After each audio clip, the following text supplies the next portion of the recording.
I'm here to tell you right now, we don't care. Hey, we're recording the podcast. Shut up. Good morning to you, wherever you are, because it is Morning Somewhere! for August 20th, 2024. My name is Bernie Burns, sitting right over there. She does care, everybody. She cares. She cares so much. Her name's Ashley Burns. How you doing, Ash? I'm a Care Bear. She's got she's at an emotional time in her life, everybody. It is. We'll talk more about that in a minute. It's a big day. It's a big day. For me. We'll talk more about that in a second. Okay. Let's talk about some world news first. First, really quick roundup in entertainment news. Acolyte, the Star Wars series on Disney Plus, has been canceled after its first season. Yeah, so this is one that I keep meaning to check out. I haven't watched it, but can I Too tell late. you? Can I tell you what the best marketing for me so far has been? That people hate it? I didn't know I had Jason in it. Oh, from Good the Place? Good Place. I didn't know that Manny Jacinto was in it. So now that I know he's in it, I'm like, I've got to check this out. And I've got to see him, wielding a lightsaber going, oh, dip. Oh, dip. The equivalent for that for me, which I did see, was that Carrie-Anne Moss was in it as a Jedi. Oh, really? Yeah. Okay, that's well, see, fucking look. cool. Now I'm disappointed that it's canceled because I want to see this thing. But I'm also part of the problem because I haven't watched it yet. People really didn't like it, and now people are starting to decry Lucasfilm's general seemingly lack of planning in this huge like cinematic universe world that we live in now. It's like, where's the planning for this stuff? Well, look, to be fair, I feel like Lucas hasn't really been known for its planning when it comes to the Star Wars franchise. It seems like that was a heavy criticism of the sequel trilogy that they'd bring a new director on and they said, we're going to go this way with it. And then they bring someone else on and they go, no, we're going to bring this back. And so they didn't have like a plan already in place for where this thing should go, and that it showed. But they did have a whole thing where they threw out the entire expanded universe at some point. You would have thought that would have been the point to figure out what's our roadmap going forward from here. Right. It doesn't seem like that's Speaking of roadmaps, necessarily happened. Speaking of roadmaps. Super short roadmap, Borderlands is now going to video on demand. Yes. So there is an article out there that says Borderlands is coming to premium video on demand. So that's when you can like rent it or watch it online, but you have to pay, like $20. August 30th. That's like next week. That's in a couple of days. Yeah. That's a week and a half away. So that is an insanely short turnaround. However, it is not necessarily fully to be unexpected for Lionsgate Films. Apparently, they had a similarly incredibly short timeline with the Ministry of Ungentlemanly Warfare. So it's not without precedent, but that still is an insanely short timeline to hit streaming. Well, let's talk about stuff that's going on in the real world, Ash. Okay, stuff that's happening in the real world. There's been kind of a crazy super yacht sinking. It was not orcas this time, Bernie, but off the coast of Sicily in Italy, there was this super yacht with this tech entrepreneur Mike Lynch aboard that sank overnight. There was apparently an extreme weather event. This crazy storm blew in, and I guess like a water spout basically went like fuck you in particular to that boat, and just it sank at like 4:30 in the morning. Everyone was sleeping, and so it is currently there are I believe 6 people missing with this tech entrepreneur Mike Lynch aboard. Several people have been rescued. Those missing are assumed to be still inside the boat. There have been divers down trying to get inside, but they're having trouble due to sort of obstructions in the way. So unless there are some exceptionally fortunate air pockets inside the yacht, I think they're presuming that everyone who has not currently been found is probably unfortunately dead. So I keep reading about Mike Lynch, and I do see that he's tech billionaire. They keep saying that, but every time I look up a headline on this guy, it says he's been cleared of fraud. Yeah, so this is a really weird thing, and so get your Scott hats on. 2 months ago in June, Mike Lynch was cleared of fraud. He was on trial for fraud in the U.S. for inflating the value of his company before he sold it to Hewlett-Packard back in 2011, 2012. It was a while ago anyway. But both he and the VP at the time were on trial. They were both cleared in June by a jury of fraud. However, interestingly enough, so Mike Lynch is now presumed dead in this this super yacht sinking, and the former VP also just died a few days ago. He was hit by a car while I see running. that here. You're talking about Stephen Chamberlain Yes. was hit by a car in the town of Cumbershire. Yeah, so it's Well, that's a weird very timing. weird. I know it's a coincidence. But I they know were that they it were is. cleared. The trial was over. They were cleared, 2 months ago. Trial is over, and then they both just died within days of each other. So I know that it's coincidence, but conspiracy brain wants to say someone's cleaning house. Typically in business, when you sell something like that, you have what's called a clawback period, which is it's a interesting term. I like that name, clawback. Basically, they can get money back from you if something was misrepresented about the business. I guess they were beyond the term of that, and so they had to take them to court for actual fraud.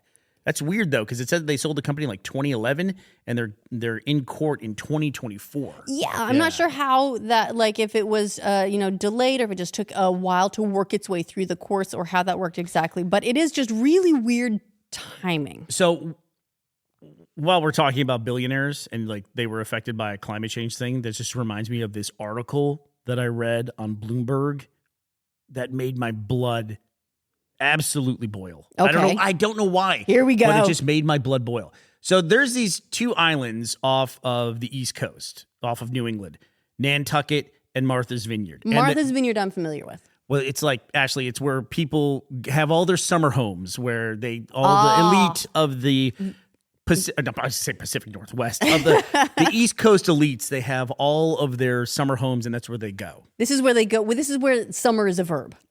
Exactly. They go to summer there. So I'm just going to read you this article from Bloomberg, which, by the way, Bloomberg comes from a guy named Bloomberg, who's part of this whole society. Shattered wind blade puts Nantucket on front lines of a clean energy fight. After vineyard winds broken blade polluted Nantucket beaches, some locals feel the wealthy Massachusetts island has become a casualty in the war against climate change. So basically what happened, there's this wind farm off in the ocean, Nantucket Sound. And I guess they all had to look at all these wind turbines, and they hate them. And one of the wind turbine blades shattered, and some of the debris started to wash up on the shore of Nantucket. And so locals, some of them even likened the accident to an oil spill. And they had to shut the beaches. And so now they're wondering, Are they all wiping down the birds? Is wind power a good idea anymore, Ashley? And it's like, it's so fucking insane how if something affects the playground of these ultra rich, suddenly they have to call into question whether or not wind power is good for us or not. Right, and they've got to get their publicist on it to get an article in Bloomberg. Build an oil platform off of there and see how they feel about it. Sure. There. I mean, look, we live in an area with a lot of wind power. So northern Scotland, there's both onshore and offshore, and there are these huge wind turbines all over the place. And I got to tell you, I like them. To me, they look like the future, right? You see these enormous things, and it's hard to get the perspective for just how big they are until you see this like 18-wheeler towing a single blade, and it's got escorts because it's so big. It's big, but it's thin compared to anything else. Like, let me put it in perspective. With all due respect to the people who were in this incredible tragedy. Are we talking about the wind blade tragedy or the boat tragedy? I'm talking about the boat tragedy. Okay. How big is a super yacht? Does it say how big the craft was that they were on? This one was about 185 feet. 185 feet. The average wind turbine blade, it says here, is about 200 feet long. The offshore ones can get up to about 300 feet long, but much thinner, much less mass to it as well. Here's my point. Now that this boat has sank into the ocean off of the shore of Sicily, is anyone ever going to write articles about should we ban super yachts? You think Bloomberg's going to be writing articles about that? Well, no one's talking about that. No, you don't worry about the debris that's put out into with the its ocean. Gigantic diesel engine that is now at the bottom of the ocean as well, that was powering this thing. You know, even by the way, if it's a sail powered yacht, it still has a gigantic diesel engine in it somewhere. Yeah, for getting in and out of tight spaces. I just hate this because it's like, this is people who have a lot of access, right? If you read further down in this article, and we will link it if you want to get really furious on a Tuesday, like you can see even later that they're really upset with this company. When I read it, Vineyard Wind, that's the name of the company that owns the wind farm, I guess, or manages it. they're saying like they promised us that they were going to have motion sensor lights on the top of the turbines. You know, the lights they put on top of really tall things for aircraft? Yeah. They wanted theirs to be motion, I guess, detect planes and then light up. I don't think that's how that works. And they're saying like, and they reneged on the promise, and now they're just poorly managed, and it's been a failed experiment. Even one of the Shark Tank guys weighed in on it because he has a place and he spends a lot of time in Nantucket. He goes, this gets an F-. This is a completely failed experiment. Wow. Wait, he had to even like tagline that? Yeah. That's okay. Yeah, it's just so infuriating. You know, and these are people who have access and can get these articles printed and things like that. It's like, do you not realize what you're doing when you're doing this? It's like, I get you don't like the wind farm in your backyard and you have to look at it. They even talked about how the lights on top of it ruin the night sky. It's like, that's the real story. That's what's going on here. It's not that one of the blades broke and some of the debris ended up on shore. You just don't like looking at the energy generation off your coastal home. When I was a kid in Houston, we would go down to Galveston, Texas and go swimming. We had to wash tar off of our feet. That was a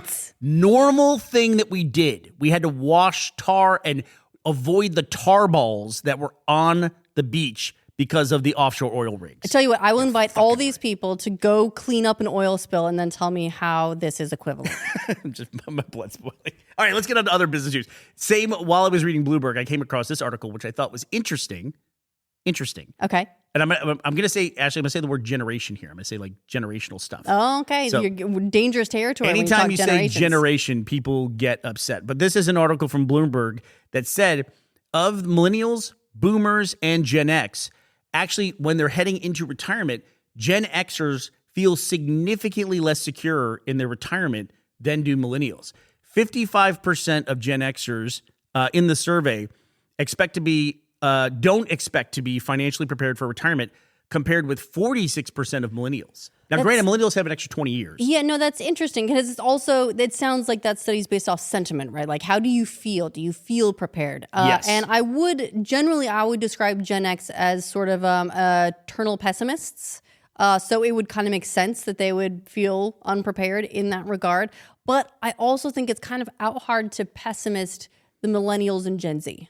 Out hard? Are you saying it's hard to out pessimist them? Yes. Yeah, no, I get it. Yeah. And that's from growing up in a world with everything that's going on, including the big one is climate change, of just like, you know, what are you going to do when you retire into the desert of climate change where there's no water and there's complete food insecurity and everything else?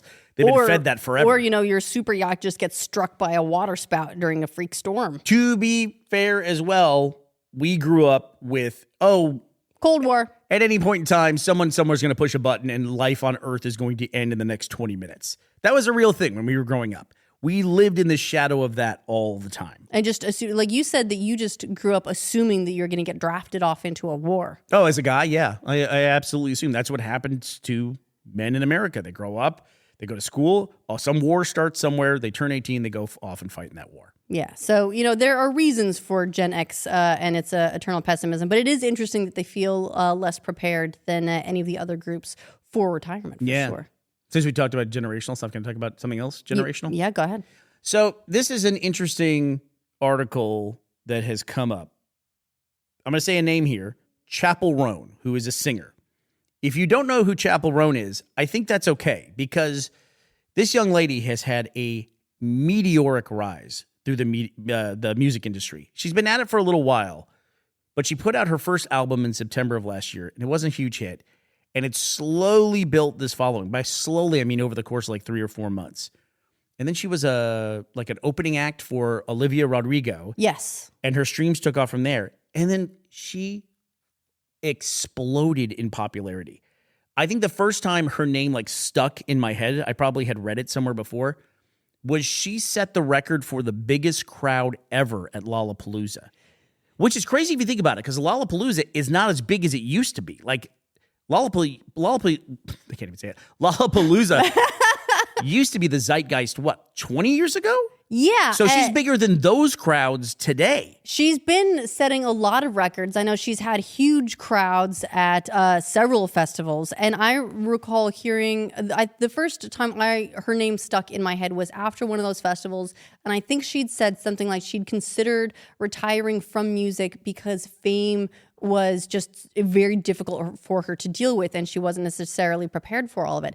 And that's like with a rise like this, a lot of people will grind and grind and grind for years trying to make any headway, right? And she has been working in music for many years now, but going from what is essentially like the 25-mile-hour zone to the Autobahn. Yes. That's there's not a lot of things that can mentally prepare you for that shift. There's no playbook. I have all the sympathy in the world with her struggle. There's always that, occasionally you hear about these little pearls of wisdom that come down. I heard that Timothy Chalamet was told by Leonardo DiCaprio, given some advice, and the last piece of advice was, and no superhero movies.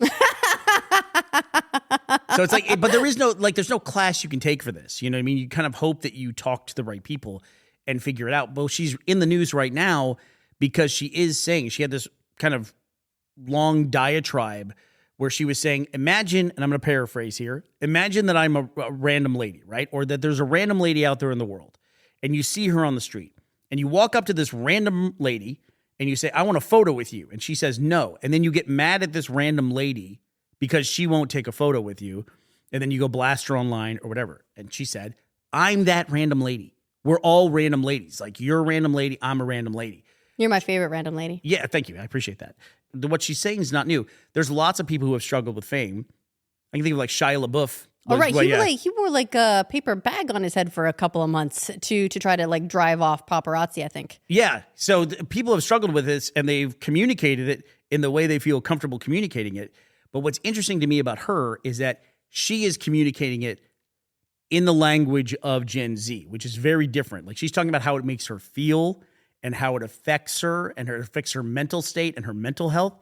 So I'm curious how this is going to play out. What's going to override here? Because Shia LaBeouf was just ridiculed endlessly for this stuff. This comes with a job. It's part of the territory. How is this going to play out for her? Is this going to be is fan entitlement going to override the current conversation about how people feel about things? Yeah, maybe that will be the plot of Inside Out 3. That would be a good one.